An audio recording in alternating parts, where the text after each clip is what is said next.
I was just going to say coffee doesn't count, does it? Oh, no, coffee's good. Coffee's good. I seek out all the articles that tell you coffee's good for you. I don't know. I drink a lot of it, so it may not be too healthy.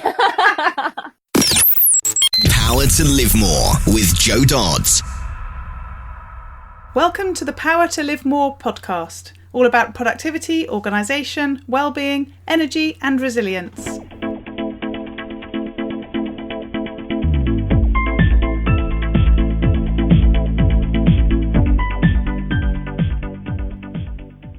I'm Jo Dodds, and I started this show to enable interesting people to share their stories about how they use their power to live more, and by that I mean to do the stuff that they want to do more than the stuff that they need to or should do. It's about creating a life for yourself where you have the energy, health and space to be happy and fulfilled, spending your time as you'd like, whether that be at work, home or somewhere else entirely. That's your choice. Hello, my name is Ellie Dodds and I am co-presenter, and today Jo is interviewing Dawn Lidwell of Lidwell Writing Services. Jo and Dawn met because Dawn's company did the amazing show notes for our podcast. Jo used to find that the show notes part of the publishing the podcast used to hold her up and caused a few gaps in the publishing schedule, shall we say. But then she found Dawn's company through a Google search, and what a relief that was. Dawn has been so helpful, and not just in sorting the show notes, she is full of great ideas and intros to potential guests too.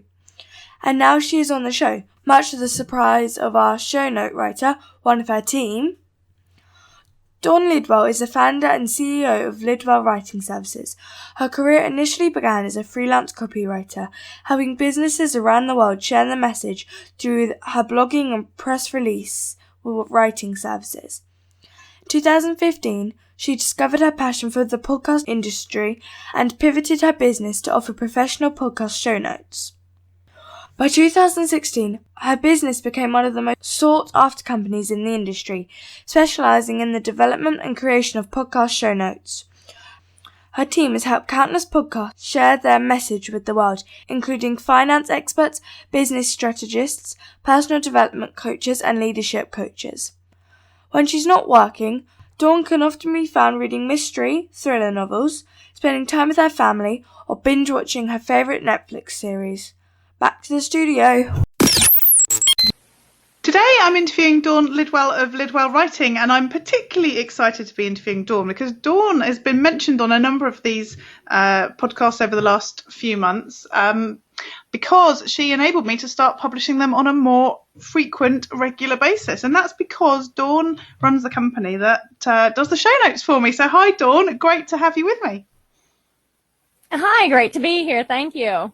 And I've talked a bit in the past about systemization and sharing being a couple of my 5 fundamentals, and that how sometimes you get blocks in your business. And my show notes were a definite block in mine. And I started my podcast a good couple of years ago and then had lots of gaps where I didn't always publish. And I identified that it was my show notes that were stopping me. And then I found you. And here we are. I've published weekly for I don't know how many weeks now. I think I've missed 1 week since the beginning of the year or something like that. So thank you.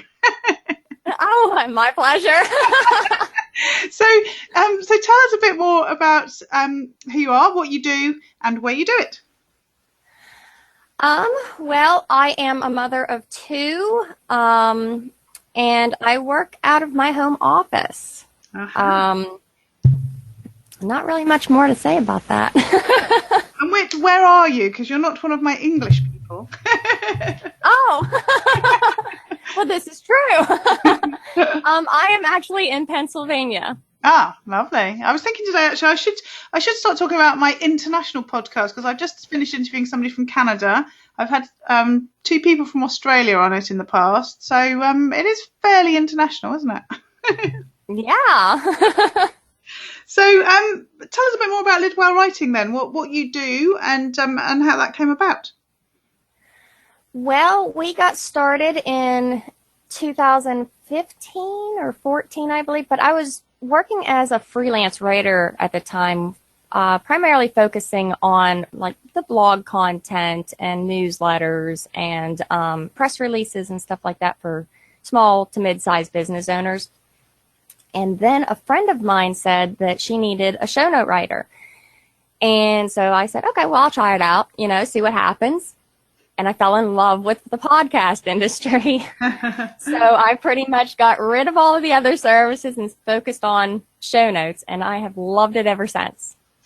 I can imagine it's a really interesting place to be. I mean, obviously, even though I say so myself, I have some interesting guests on, but I do listen to a lot of podcasts myself, and just the variety of people and information that you must be exposed to whilst you're doing your day job, sort of thing, must make it really interesting. It does. It's kind of feels like we get paid to learn. Well, but what I really love about it is the whole community feeling of it. Everybody's so willing to share their tips and share their stories and share, what's working and what's not. I really like that, because sometimes some industries can be a little bit, I don't know how I want it. You know what I mean? Yeah. Be a little bit shy about that kind of stuff. Yes. Yeah. No, I agree. And I identify with the, being paid to learn thing. I mean, that's part of the reason I do the podcast, because I learn so much from the people that I interview and find out about new tools and ways of doing things and so on. So I certainly get as much enjoyment out of doing the interviews as hopefully the audience do listening to them. So yeah.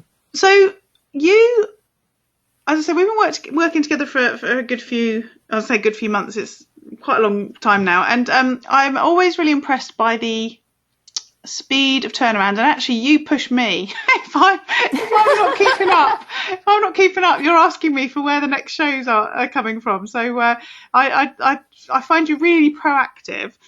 You may say different, but it strikes me that things move along quite quickly in your business. How do you prioritize what you do, and how do you sort of make the work bit fit with your life? Obviously, you've got 2 children, and that obviously will have some challenge, particularly given you work from home. So tell us a bit more about that. Well, by 2015, I kind of realized just how busy things were getting. So I needed to hire a team. So I started hiring some freelancers that I knew, and to be able to help with some of the workload. Mm-hmm. So basically, my day pretty much just looks like, some of the freelancers live in a different time zone. Yeah. So they're able to get the stuff done before I even wake up in the morning, usually. So my mornings are pretty much, editing and checking the show notes before I send them off to the clients. And then my afternoons, I'll handle any kind of anything that's on my plate, whether I'm working on new shows that are launching or whatever the case may be. I pretty much segment the day out like that. And some people, they find it quite difficult to transition from delivering everything themselves and moving into having people to support them to do that. Obviously, somebody suggested that's what you should be doing. Did it just come naturally to do that, or did it take a bit of time to adjust to it? It's still taking time. I can be such a control freak sometimes, but yeah, one of my clients, she's our biggest client. She had, I talked to her and I said, I'd love to keep growing, but I can't keep up with the workload if we take any more clients. And she's like, well, hire people. And I'm like, oh, okay, well, yeah, that makes sense, But letting go was the hard part. Letting go of the control and understanding and trusting somebody else to get it done right. That was hard. But my first hire was an absolute dream. He's actually still working with me. Yeah. And between him and the writer, one of the other writers that is on my team who actually works on your show, these two people have been a godsend to the company. There's no way I would be able to handle everything, plus the marketing, plus without their help. Yeah. And what about that I don't call it work-life balance, I call it work-life integration. How does that work? Have you got set working hours? Do you have, I don't know how old the children are, whether they're at school or they have childcare and all that sort of thing. How do you make that all happen? Well, my son is 13 and my daughter is 11, so they are in public school. So I actually work during the day while they're in school. That way I have some quiet time. Yeah. And then, by the time they get home, I'm working on dinner and whatnot. And then we have some family time in the evenings and then bedtime. And after they go to bed, I'll catch up on anything that I need to catch up on, whether it's scheduling tasks or it's marketing, creating marketing campaign stuff or whatever. And then I spend about an hour or so before I go to bed, because I go to bed actually really late. Yeah. So I'll spend about an hour or so before I go to bed reading. Right. Yeah. As in fiction or to develop or just to... A little bit of both. When I need to really go to sleep, I read non-fiction. I read the personal development books because they always make me go to sleep. I read stories. Sometimes I end up staying up all night. I hear ya. It's interesting how so much of the advice that you hear and read about, time management and, living the life that you want and all that sort of stuff revolves around having sort of very clear, almost like 9 to 5 boundaries. I hear that so much, don't work in the evenings, don't work at the weekends and everything. And yet everyone, well, not everyone, but most people I speak to, and, myself as a case in point as well, the reason I use the word work-life integration is because we sort of mix and match, don't we? We find little bits of time that enable us to do the things we want to do, but they're not necessarily at the sort of standard time. And it's interesting to say that people are so often saying, do you shut the door at 6 o'clock and don't touch anything again, all that sort of stuff. And yet it's like, well, part of the reason we started our own businesses was for some flexibility. And actually, why are we still carrying on with the traditional business working hours when actually we want flexibility? It's interesting, isn't it? Yeah, I'm a strong believer in the fact that you have to work on your own time, and you have to fit everything in on your schedule. Yeah. So whether it's doing your marketing stuff in the morning and then working on client work after the kids go to bed, or however you've got to work it, do it on your time, because then you're much more productive. Yes. Yeah, exactly. Yeah, it's funny. It's been quite a revelation for me in the last sort of couple of years, and I'm much more bullish now about it and much more honest. I used to, I don't know, not send emails late at night, thinking that didn't look good. And actually, I think, well, I can send them when I like. It's my business. It's my life. You don't have to read them at that time of night. You just have to read them when you want to read them. That's how it should work. Right. Albeit people like you who are on a different time zone to me normally are actually up when I'm sending my communications at 2 o'clock in the morning or whatever. So tell us a bit more about how you manage your to-do list, how you make sure you get done everything that you need to. I actually use a couple of different strategies. Whenever it comes to collaborative efforts, like scheduling the shows for the team and things like that, I use Asana, because I find Asana to be a lot easier, especially for as many shows and the varying release schedules and everything that goes into it. Yeah. Asana is a lot easier, because then I can just open up the calendar view and see what's on the agenda for the day. But I also transfer that information over to a physical planner. Right. And the one that I absolutely love is called the Mama CEO Planner. Right. It's from Megan Flack. It's a little bit expensive, but oh my gosh, is it worth it? Tell us a bit more about the characteristics. I've come across a lot of planners. I've not come across that one. So what makes it stand out for you?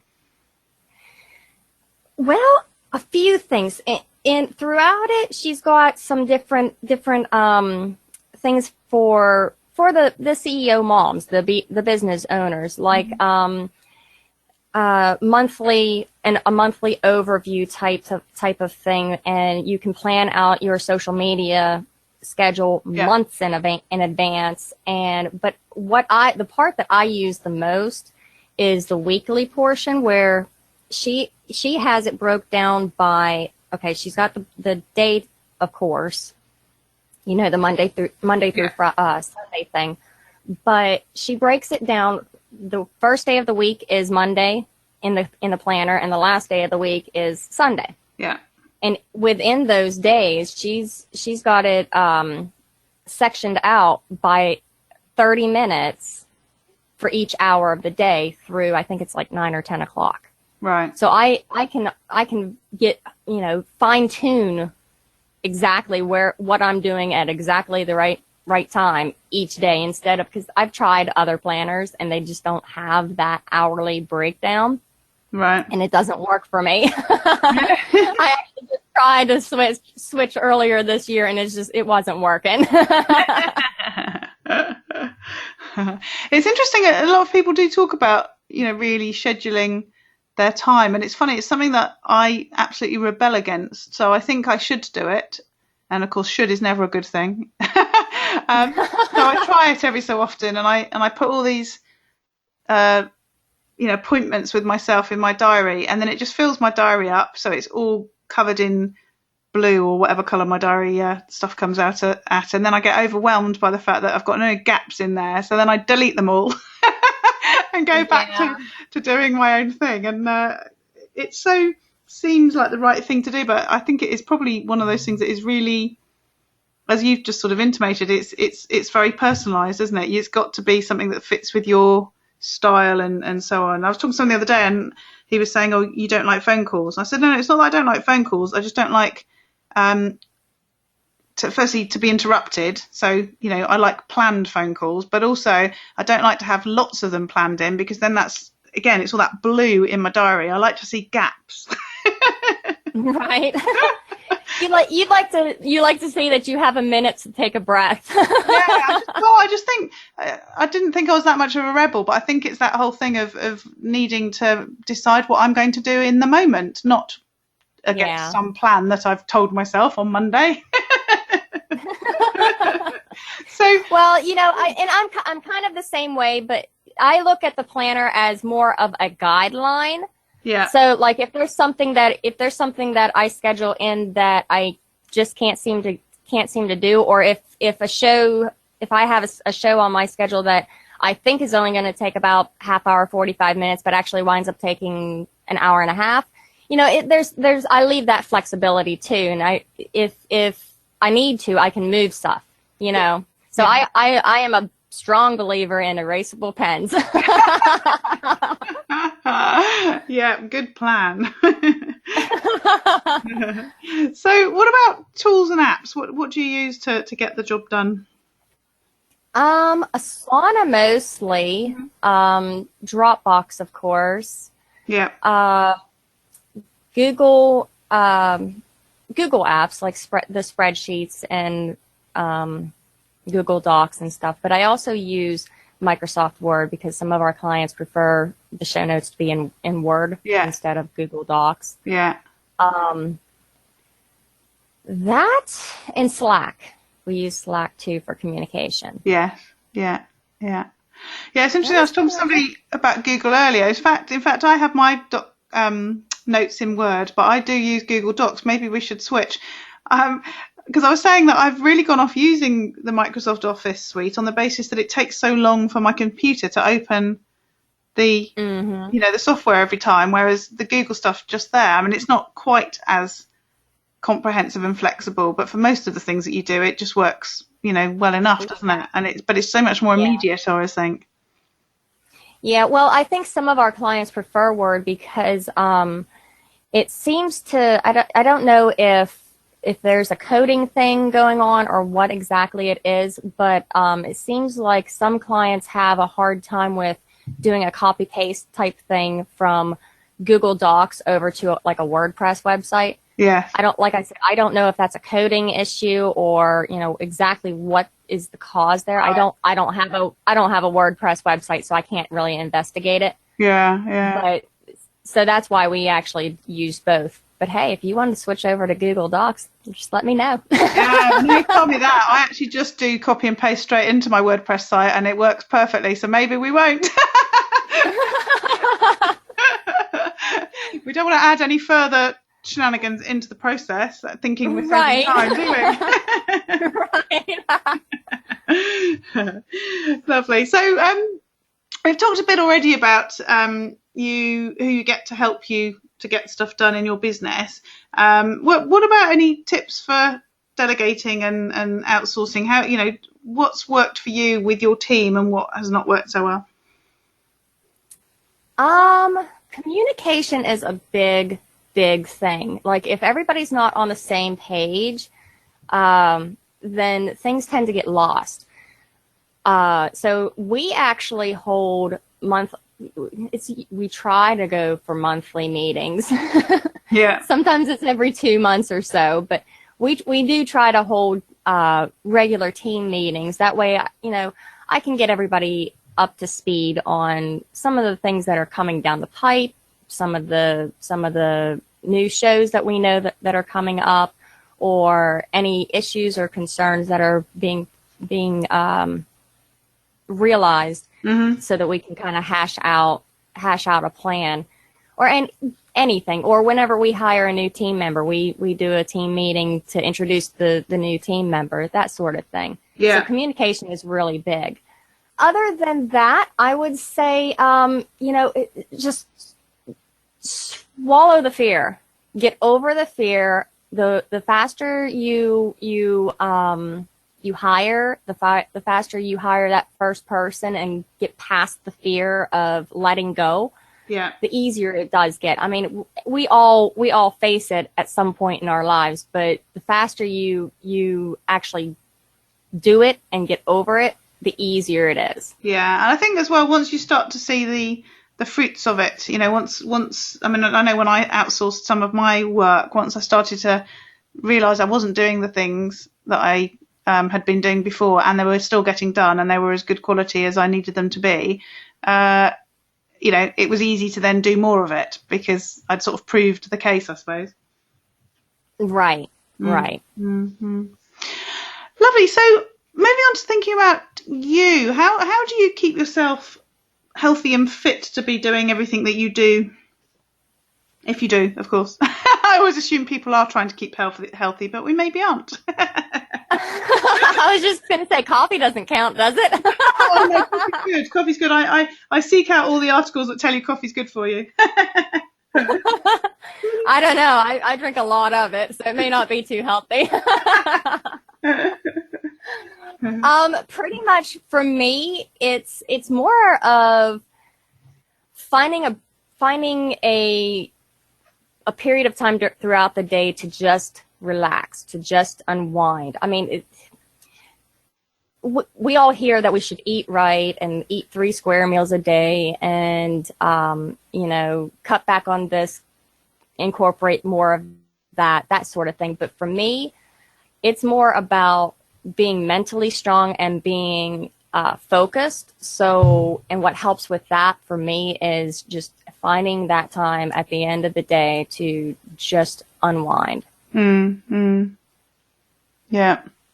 Yeah, it's interesting. The friend shared something on Facebook yesterday about having been away and actually lost weight. And he was saying that he hadn't eaten particularly well and hadn't been making any effort to do it or whatever. But one of the points he made was that he'd been happy. He'd been relaxed and happy, and focusing on that part of it, if you like, and certainly everything I read about sleep, about weight loss, talks about how important sleep is to that, which never seems to be connected, or certainly you wouldn't think of that, off the top of your head. But it's so true, isn't it? How that sort of the mental side of things, the mindset, the space bit actually makes such a big difference to you, aside from all the other things, as you say, that we're told we should eat or not eat, or do or not do, sort of thing. Yep, it's all connected. So what do you do to do that? So you talked about reading before bed.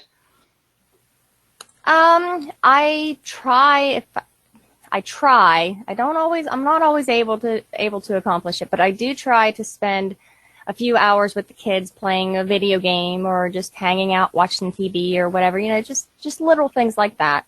But the big thing, the one that really seems to help me the most is reading before I go to bed. Yeah. It's like my escape away from everything, Yes. Yeah.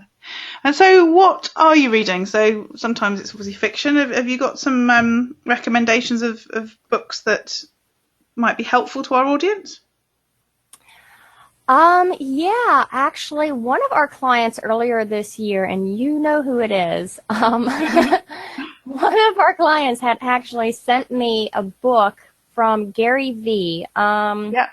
Let me see if I can remember what the name of that book was. It's his newest book. I'll send you the link for Crush it. It one, or is that? I can't remember. Yes, Crush It. Yeah. Crushing It. Mm-hmm. Yes, that one I read that one, and I felt by the by the very last page, I just felt so inspired by all of the stories of the other entrepreneurs that he had interviewed. That was such a powerful book. As far as nightly reading, though, I tend to go for the thriller mystery type of stuff that I know is not going to actually happen in my life. Yeah, I read those sorts of books. Although it's interesting, my daughter, she's 11, little Doddsy, the person who does the intros, she was reading a book the other day. It was a historical book, but it got quite sort of hard hitting in whatever the story was, sort of Victorian times, and potentially, I don't know, these children being treated badly or something. I don't know, some historical book. And she came downstairs and said, "Mummy, can you come upstairs? I'm reading a book and I don't want to put it down, but it's really frightening me." So I had to go and lie on the bed while she finished her chapter, and then lie a bit longer till she sort of got over the stress of the book before she could go to sleep. But it's interesting because I read the sort of books that you've just talked about, the thrillers and the crime ones. And occasionally there's a book where I actually can feel my heart racing and I'm feeling quite stressed about whatever's happening in the book. And it just shows the power of our imaginations just through reading things. We think it's, don't watch violent films before you go to bed or whatever, but actually a book can be just as impactful. Yes, it can. Yes, it can. Because, like you said, it's your imagination, and you're allowing your imagination to follow that character and be part of that character's life. So it's really, it's like it's taking you out of your world and into that world. Yeah, and then don't even get me started on, you've read the book and then there's like clunky noises down in the house. Yeah. Then you start to completely imagine the whole book happening. So what about podcasts? You obviously hear and listen to lots of podcasts. Are there any that you would recommend? And this is a bit where you have to hope that all your customers aren't listening so that you don't miss any of them out, obviously. So I can't just say, okay, go to this website. It's got a list of all of our clients.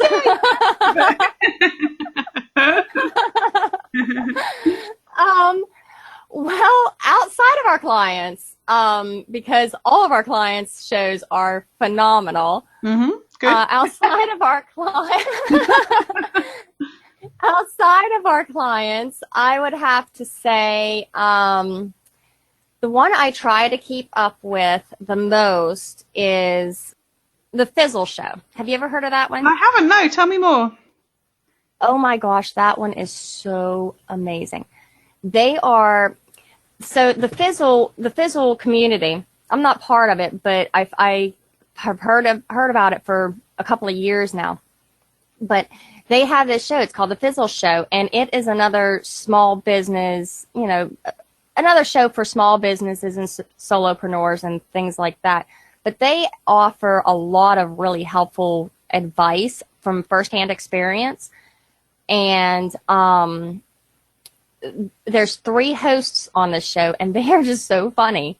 Like they're really a down to earth type of show for the beginner, solopreneur, entrepreneur, business owner. Yeah. I just absolutely love that show. You'll have to check it out. Yeah, no, it sounds good. I listen to lots of podcasts, but I'm forever adding new ones and then deleting the ones that I keep flicking past. I had to remind myself a few months ago that life's too short to listen to podcasts that are boring, so you don't have to listen to the whole show. You know that bit about if you start reading a book, do you have to read it right to the end? I had to take that view with the podcast, which is that I don't have to, because there's far too many shows out there and I haven't got time to listen to all of them. So I'm always adding more in, but then I'm sort of pruning to get rid of the ones that I don't listen to or don't enjoy as much. Right. Yeah, right. so I'll go and check that one out for sure. Yeah, so there's that one that I like to listen to, and there's one from Pat Flynn, the Smart Passive Income podcast. I like his too, because he talks about a wide variety of things, but it's all business related. I'm a business type of listener. If it's not related to business, I generally don't tune in unless it's really, really good. Yes. Yeah. Lovely, thank you. So there's another couple to add to everyone's list. I tell you, if people listen to all these shows, where I don't know, this is show 62 or something like that, people won't have time to actually do any work. They'll be too busy listening to podcasts and reading books and everything else. Which isn't sort of the point. Well, no, it is. It's about living more. So it's about doing more of what you want to do. So yeah, that's fine. People there you go. find more time for what they want to do. Well, the nice thing about podcasts is you can just do it while you're walking. Yeah, that is true. Win-win. So what about routines or habits or rituals? Do you have any of those sorts of things sort of in your life that enable you to, do things? I guess your reading's a bit of a ritual, the same as I have that in my life. What do you do other things on a regular basis purposely? Outside of having some coffee in the morning and reading at night? Not really. Coffee as well. Oh, yes. But yeah, not really, just because things move so fast and things change so quickly. I mean, like I said earlier, I have the notebook and I have the or the planner, and I have things planned out. But if things run longer than I anticipated, or if something comes up and I have to shuffle things around, then I'm fine with that too. Yeah. Cool. Lovely. So what about on those days where things don't go right, when it's been a bit of a bad day and it's all gone a bit horribly wrong? What do you do? How do you deal with that? That is a good question. I dive into my book longer. That solves everything, doesn't it? I know what you've... I either read or I sing. That tends to sort me out. Oh, well, I can't carry a tune, so I won't even bother trying that. But yeah, for the most part, if I'm having a particularly stressful day, I'll either do more reading at night, or I'll find an activity to do with the kids that isn't so brain draining. Yeah. Just something that we can just relax and have fun and laugh and whatnot. Yeah. No, I think it's that thing, isn't it? Tomorrow's always another day, so it's to sort of take yourself away from something and sort of know that a lot of the time it's about your thoughts, isn't it? That stuff can go wrong, and actually what makes the thing that's gone wrong worse is the fact that we keep rehashing it, thinking about it, worrying about it and everything else. And actually if we can take our minds away from it, then often that can resolve things quicker, can't it? Yep.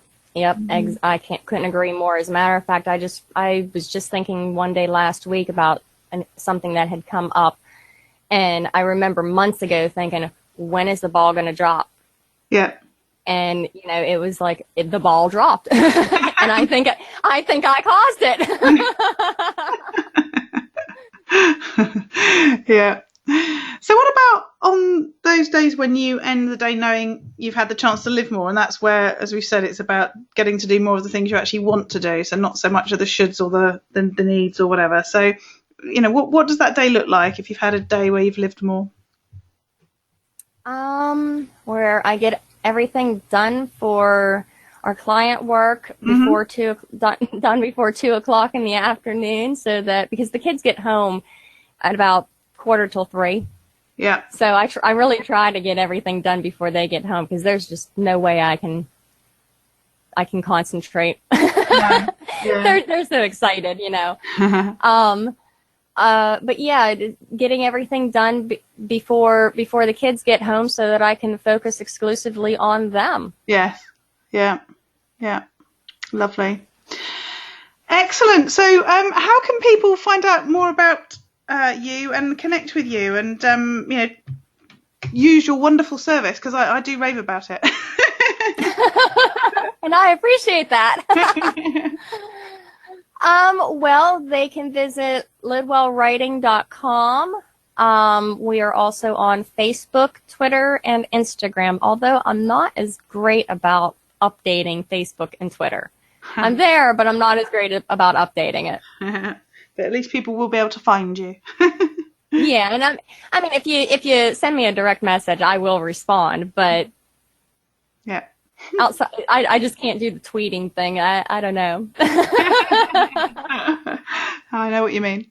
So lovely. Thank you so much for joining me, Dawn. It's been really lovely to find out a bit more about how you operate, what goes on at that end, given that we swap lots of emails and don't speak that often. So thanks for joining me on the show. Thanks for having me. All this information is available in the show notes on the website if you use the link powertolivemore.com / in this case 62. If you're not already on my newsletter and you'd like to receive a weekly email from me with some hints and tips and strategies for you around how to reduce your overwhelm and get to live more, and as you know, that's where I say that you get to do more of the things that you want to do and less of what you should or have to do, then if you go to my website and use the link engagementandwellbeing.com / newsletter, then you can sign up to get that. And just to let you know, I'm going to be kicking off a small mastermind group in September, helping members to live more. So if you're feeling overwhelmed, want to work with others around simplifying your life and business, or if you get that back to school feeling in September and want some support to clear the decks and get more organised, then drop me a line, joe@joedodds.com, and we can set up to have a chat so I can tell you more about it. As a reminder, the show notes link is powertolivemore.com / 62, and we look forward to speaking to you next time. Use your power to live more.